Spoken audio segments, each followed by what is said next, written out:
Hey, poor guy, go around pouring drinks for everyone. At a mixer I was invited to by an old friend. One of the male attendees said this to me. He had always looked down on me, even from the past. It seems nothing has changed even now that we're adults. This guy's family is super poor. Didn't you drop out of college too? Tough being poor, huh? He pointed at me and snickered. However, the atmosphere at the mixer was terrible, and he was the only one laughing. Well, I'm used to being made fun of, so it doesn't really bother me. At that moment, one of the women seemed to notice something and exclaimed, "Little did I know that it would bring such despair to the one who looked down on me. My name is Nathan. I'm just an ordinary guy with a domestic IT job. I have contracts with quite a few companies, so my work is pretty busy. There are days when I can't take a break, depending on the situation. But I enjoy my work, so I don't mind. Sometimes people around me worry, but my daily life is fulfilling. So, what do you say? It's been a while." One day, I got a message from an old friend. His name is George. Not sure if he's a best friend or a bad influence. Let's just say we have a complicated relationship. Anyway, that's the kind of guy he is. George and I have been close since kindergarten and went to the same high school. The most memorable times were during elementary school. "So, what are we doing today?" I asked George. There was an action game that was all the rage when we were in elementary school. Both of us begged our parents to buy it, and we'd gather at each other's houses nearly every day to play together. Nowadays, you can play online with the internet, but I also enjoyed the feeling of having to gather together back then. I asked him because I wanted to invite him to play that game. Of course, we're playing. My parents are out today, so I can't leave the house. Got it, then I'll come over to your place. There were many others in our class who played the same game, but it was always just the two of us. There are two main reasons for this. One is the nature of the game. It allows up to 4 players to play simultaneously, but that makes the game too easy. If everyone is using trap items and deceiving each other, it's just not fun anymore. But it's too difficult to play alone, so 2 players is just right. The other reason is simply that we didn't have many friends. George was not so, but I was terribly shy. He knew that and didn't try to invite other people forcibly. The enemy's down. At George's cue, I moved my character towards the head of the quadruped enemy that had fallen. "Alright, let's go." Together with my best friend, we wielded a type of weapon that uses 2 swords, pressing the attack. We mashed the buttons furiously, to the point where it seemed like the video console might break. Then, as we did so, the message that we had defeated the enemy appeared, and the enemy fell. We had struggled until now, never able to defeat this enemy. But at last, the 2 of us had managed to take it down. We did it, Nathan. Overwhelmed with excitement, we put down the game console and jumped around joyfully. We high-fived, celebrating each other's hard work. In hindsight, it was fortunate that George's parents weren't home. If they were, we would have definitely been scolded for being too loud. Let's brag about it to the others. By the others, George meant our classmates who played the same game. Although we didn't have many friends, it wasn't uncommon for us to talk about games during breaks. From what I heard, no one else had managed to defeat this enemy at the time. We said it becomes too easy with 4 players, but this enemy was an exception. We were the first in our class to defeat such a monster. Let's do it. I thought this might give me the courage to make more friends to play with. I was thinking along those lines. Well, in the end, things didn't go as smoothly as I had hoped, and we ended up graduating from elementary school. The next period I remember well is high school, which is relatively fresh to my memory. We went to the same high school. We opted for a special advancement class aimed at university admission, so we didn't have class changes and were together for 4 years. Even though we were aiming for college, I wanted to join some kind of club. I was wondering what to do. That's when my old friend came to talk to me. "Nathan, have you decided on a club yet?" "Not yet. I'm wondering what to do. Sports clubs aren't really my thing." "Then how about we try the astronomy club? You like stargazing, right? It's still the provisional membership period, so why not give it a try?" "The astronomy club, huh? I don't have much knowledge about astronomy, but I do like looking at the stars. Being shy and not having many friends, I often find myself troubled. But looking up at the vast sky makes all those worries seem insignificant. Yeah, maybe I'll give it a try." "Great. If that's settled, let's go today after the supplementary lessons. Don't just disappear on me, okay? You always vanish before I notice." In the advanced class, there is one more session after the 6th period. This time is dedicated to college entrance exam preparation, which is beyond the scope of regular classes. It's essentially a 7th period. Okay, got it. My passion for gaming hasn't changed since elementary school, and I'm still deeply into it. As I've mentioned, having few friends, I have plenty of time to devote to gaming. I recently splurged on a computer with the money I had been saving up. Initially, I bought it to play games, but I've started to enjoy tinkering with the computer itself. I've started learning various things and having fun, becoming the kind of person George joked about who rushes straight home. So, from our perspective here on Earth, it appears in different colors when it's moving away from us and when it's coming closer. You know how the sound of an ambulance changes as it passes by. It's the same principle. Whether the astronomy club can do any activities depends on the weather. Today, unfortunately, it was cloudy, and the most we could see were the moon and maybe some first magnitude stars. So the astronomy club's activities shifted from stargazing to a lecture by Mr. White from the Earth Science Department. Here we go. Just finished a class, and now this. I thought it was a bit too much to start with a lecture during the provisional membership, but it turned out to be very interesting. Before I knew it, I was participating alongside the senior club members. Meanwhile, George was dozing off in a corner. That guy, inviting me and then dozing off himself. That's it for today. To the two of you who are here for provisional membership, thank you for coming. If you liked it, I can give you the forms for official membership. What do you think? Asked by Mr. White. We exchanged looks. George nodded with a faint smile. I was also pleased to hear interesting stories like today's. It seems there's a summer camp where we stay at an observatory in the mountains. My best friend must have sensed how I felt about it. Yes, I'd love to join. From that day, George and I were members of the astronomy club for 4 years. I had to sacrifice some of my computer tinkering time, but I'm grateful for the fulfilling experiences his invitation brought. George, who seemed to have joined the astronomy club for my sake, eagerly ran for president of the club. Seeing him then, I realized he hadn't given up his own fun just because of me. George always had a way of pulling me up, despite my reserved nature. However, there were some concerns. George is sociable and lively. However, he is also impulsive and tends to get carried away. I often found myself playing the role of his stopper. Despite our contrasting personalities, we've shared more than a decade in this inexplicable relationship. Eventually, the time came for us to part ways. Even though we'd been together from preschool to high school, our university choices differed. George stayed at a local university, while I went to one in New York.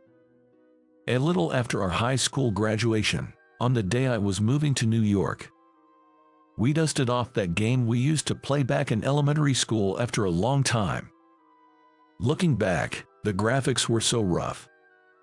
The controls were poor compared to the latest games, and the sounds and motions were heavily recycled. But that inconvenience revived our memories. Hey, what are you crying for, Nathan? Sorry. Enemies that once gave us trouble were no match for us now. grown as we were.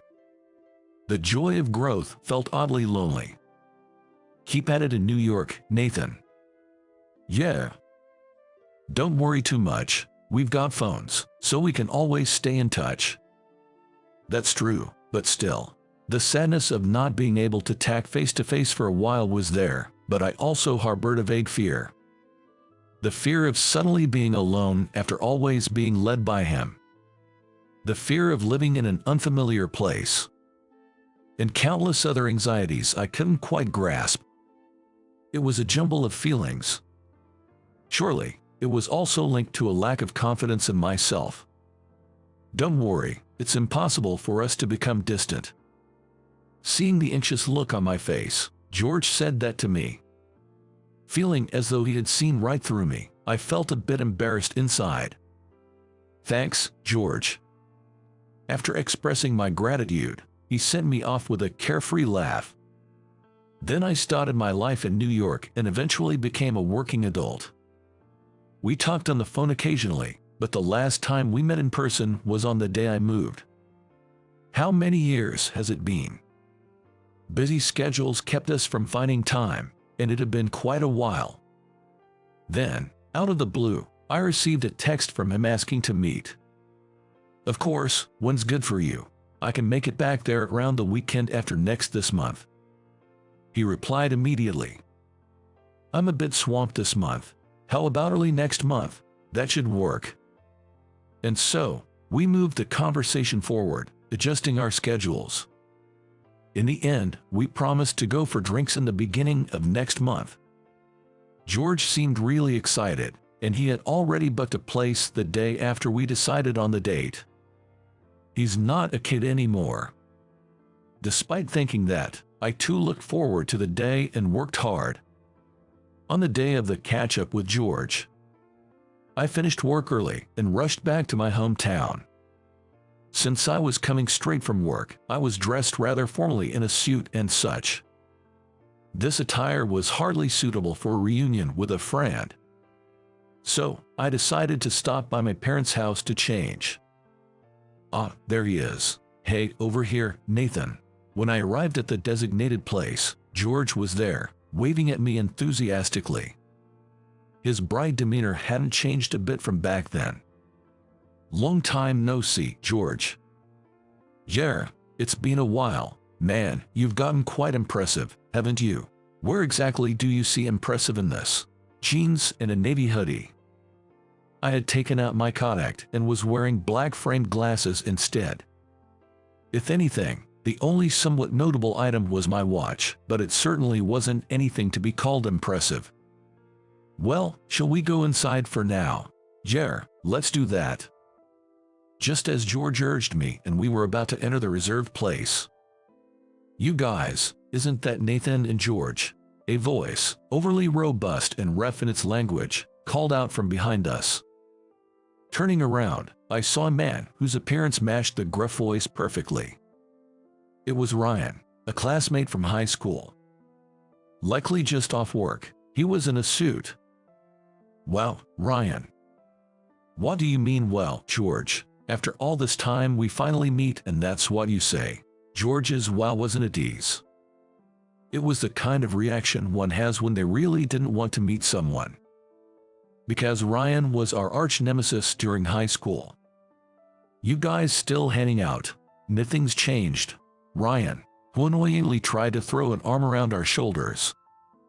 It was utterly bothersome, but lacking the guts to retaliate, I just gave a forced smile. What, just the two of you guys having a drink? Yeah, well, something like that. I tried to make my disinterest obvious, but Ryan seemed completely unfazed. He's always been like this, never really considering others. In that respect, he hasn't changed a bit, just like us. But man, Nathan, what's with that outfit? I'd be embarrassed to walk outside in that. Even your watch is lame. You've got no style. Ryan, invading personal space and laughing boisterously. I've always found his approach, so different from George's, difficult to handle. While we were dawdling at the entrance because of this, another voice called out from behind. This time, It was a calm, elegant, yet lively female voice. George. Reacting to the voice calling George, I also turned around. The owner of the voice was an energetic-looking woman, with another woman on each side of her. Do we know them? I wondered. With that question in mind, I looked at George, who confessed in a whisper, audible only to me. Actually, I thought I'd set up the mixer for you, since you don't have a girlfriend. But George's consideration was in vain, as Ryan overheard him. A mixer. Looks like we're short on guys. Can't be helped, I'll join in too, that's cool, right? With a voice that seemed more agreeable than his earlier demeanor, Ryan asked the two women for permission. Frustratingly, he is handsome and well-dressed. The woman in the middle exchanged looks with the other two and replied, of course. This is going to be troublesome, I thought, watching the group enter the restaurant. Ryan led the way, followed by the two women. Left outside were George, me, and the woman who seemed to be organizing the event on their side. My name is Mia. I look forward to spending time with you today, she said. She was an old acquaintance of George and was invited today because of that connection.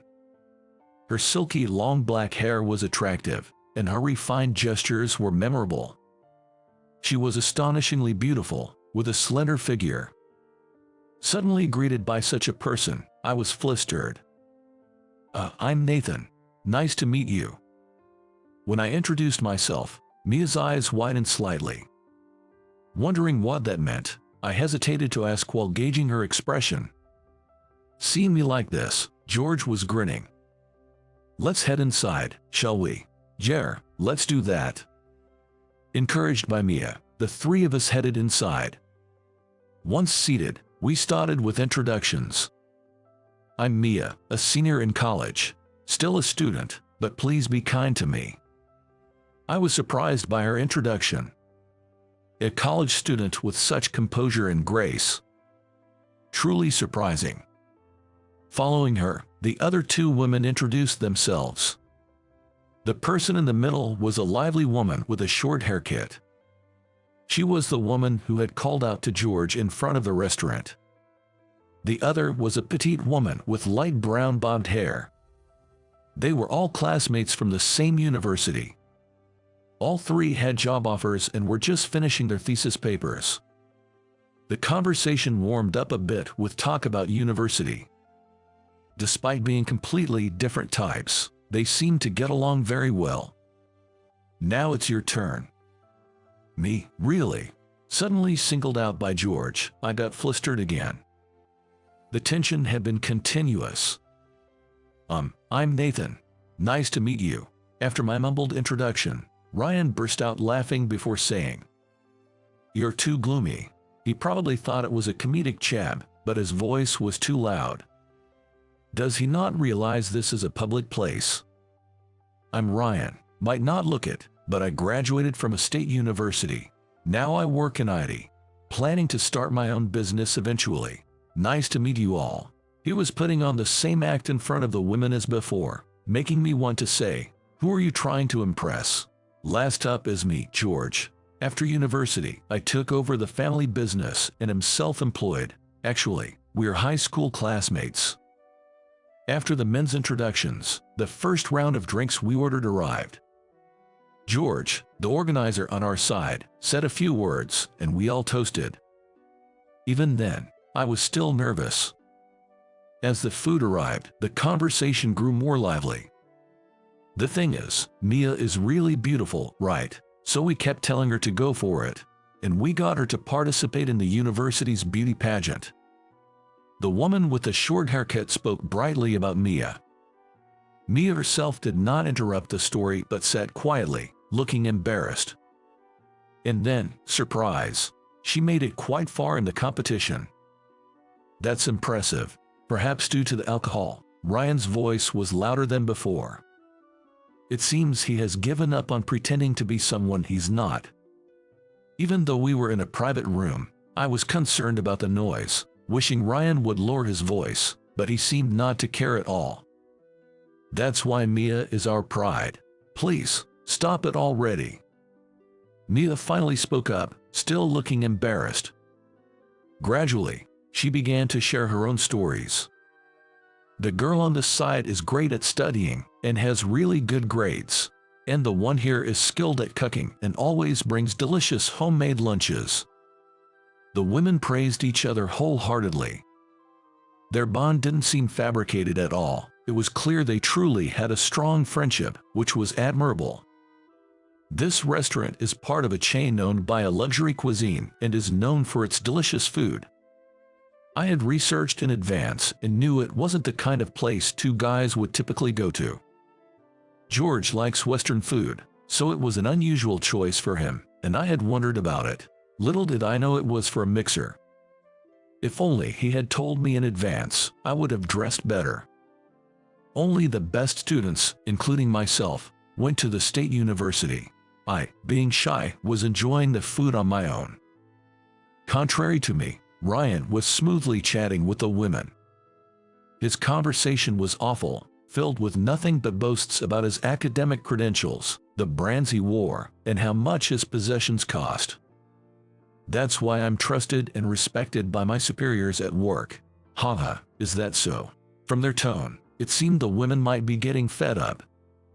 Looking at their faces confirmed it. All three appeared strained. No surprise there. It takes a lot to make the cheerful girls sound so subdued, and to make the graceful Mia look uncomfortable. Come on, Nathan, you need to say something to change the atmosphere. George, sitting next to me, nudged me with his elbow and whispered. Focused on my food, I hadn't really been following the conversation. As I pondered what to do, I came to the conclusion, maybe this is actually okay. The point was to interrupt Ryan's bragging, so the more I ignored the current conversation, the better. This is really good. Hesitant to raise my voice like Ryan, I spoke to Mia, who was sitting across from me.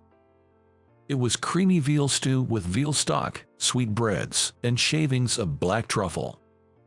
Everything I'd eaten was delicious, but this stew was exceptional. Hey, Nathan, what are you doing recommending such a high-calorie dish to a lady? What kind of sense do you have? Ryan noticed my attempt to engage Mia and immediately jumped in. Internally, I retorted that at least I wasn't the one bragging about myself at a mixer. It's really delicious. I was slightly regretting my choice, considering Ryan's comment, but Mia didn't hesitate to try the stew and shared her thoughts. Everyone should try it too. We shouldn't let this wonderful food go cold. Thanks to Mia expanding the conversation to include the other women, the focus shifted entirely to the food.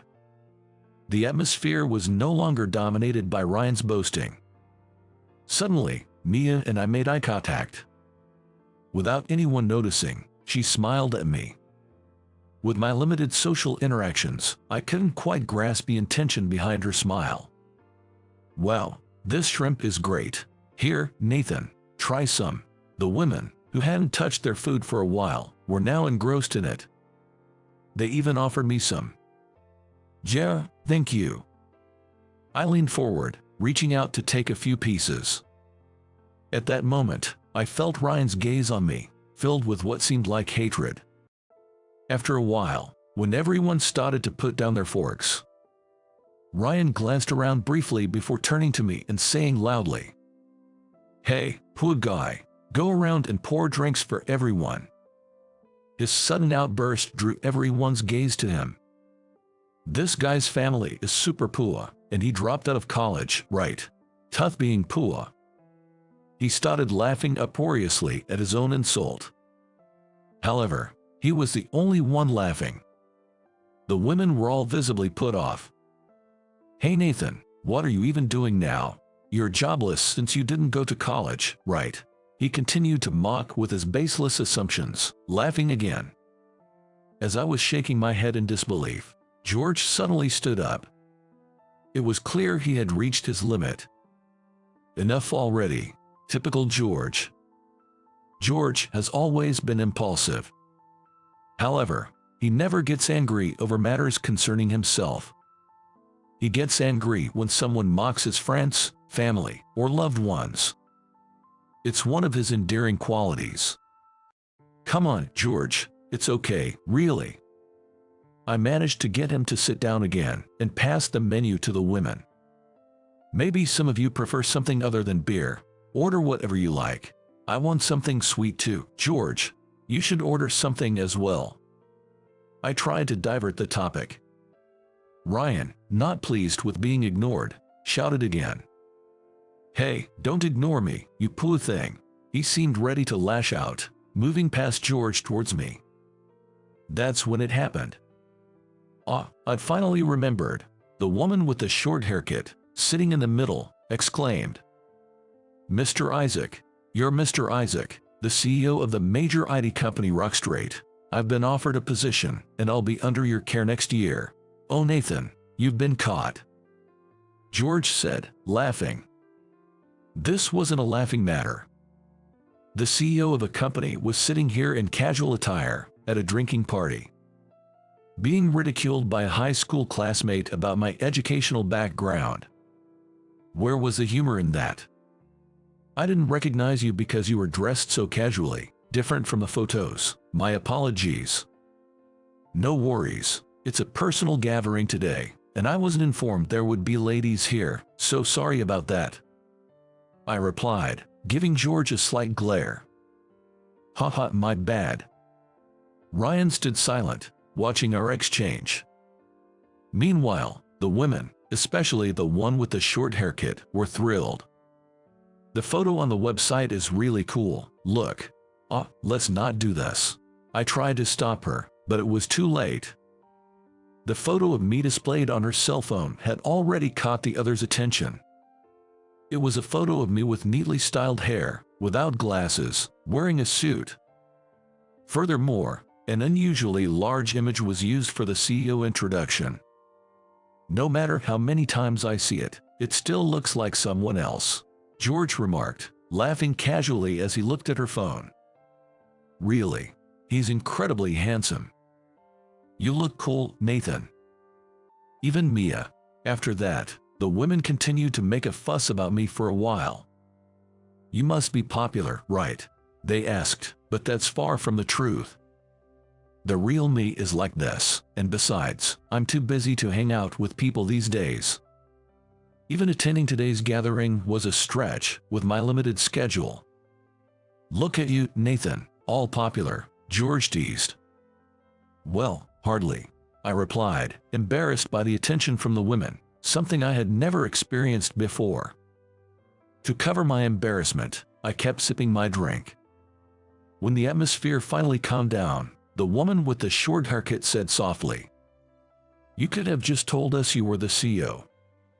Her voice was gentle, perhaps due to being slightly tipsy. As I was wondering how to respond, Ryan, who seemed to have completely sobered up, raised his voice again. Don't be fooled, ladies. There's no way this guy is a CEO. He's always been poor and dresses so badly. He repeated his insults without learning his lesson. The women's gazes were cold. They even seemed a bit angry. Hey, Ryan, George said, his voice gentle yet firm, a stark contrast to his earlier demeanor. He has had his own struggles. If you mock him for that, I won't stand for it. Ryan became quiet under the quiet pressure, his face blank in astonishment. It was hard to believe this was the same man who had been ranting so loudly, now looking so pitiful. My parents divorced when I was a baby. I was raised by my mother, who decided to return to our hometown, where I met George in daycare. Our homes were close by, and our parents got along well. As a result, we became one-of-a-kind best friends.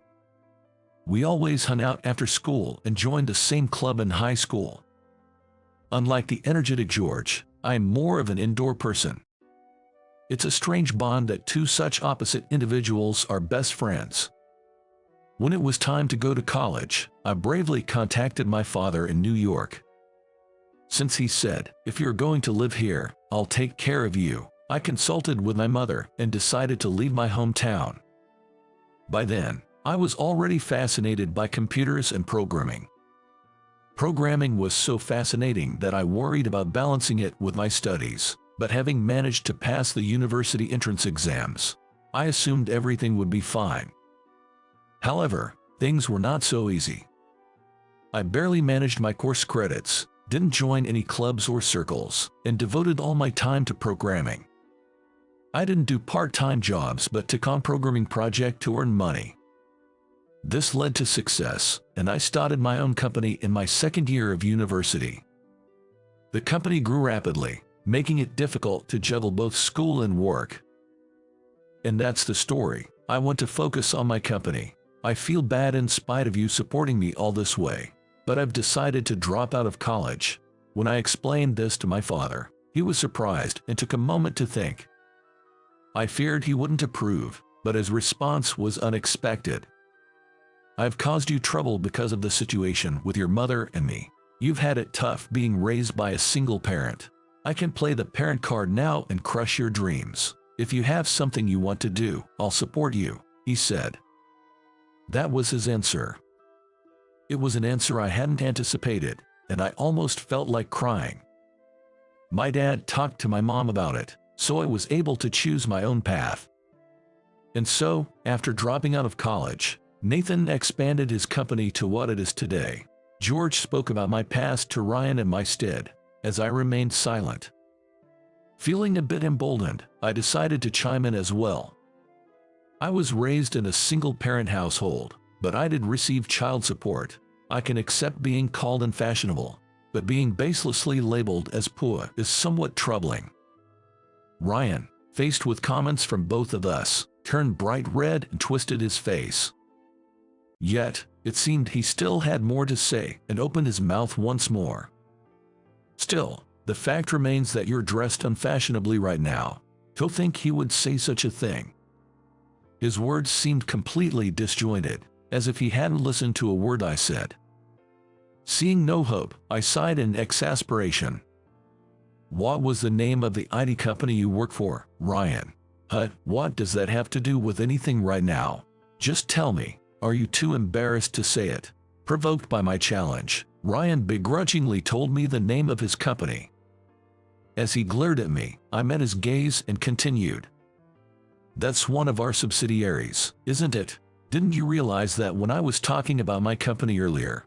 At my words, Ryan's face froze, unable to move. Mr. Woods, the president of your company, is well acquainted with me, and I've probably met your boss too. You get what I'm trying to say, right? Upon hearing this, Ryan began to tremble and sweat profusely. Oh, that's right. I just remembered I have something urgent to attend to. For a moment, he looked like he was about to cry, then weakly excused himself and hurried out of the restaurant. It was the first time I had spoken up so assertively to someone, and my hands were shaking. That guy, he left without paying a dime. Calm down, George, I'll take care of it. We sat down, apologized to the astonished women, and resumed the gathering. After Ryan left, the atmosphere of the drinking party became much more congenial. As we continued to talk, it turned out that George and Mia, whom he had referred to as old acquaintances, were actually cousins.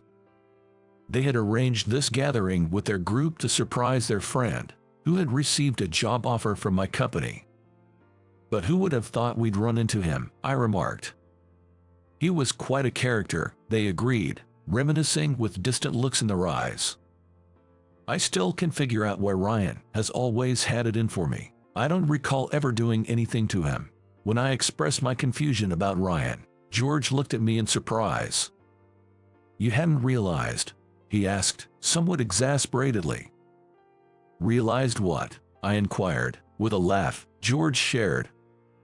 You might not see it, but you've actually had quite a few secret admirers all along.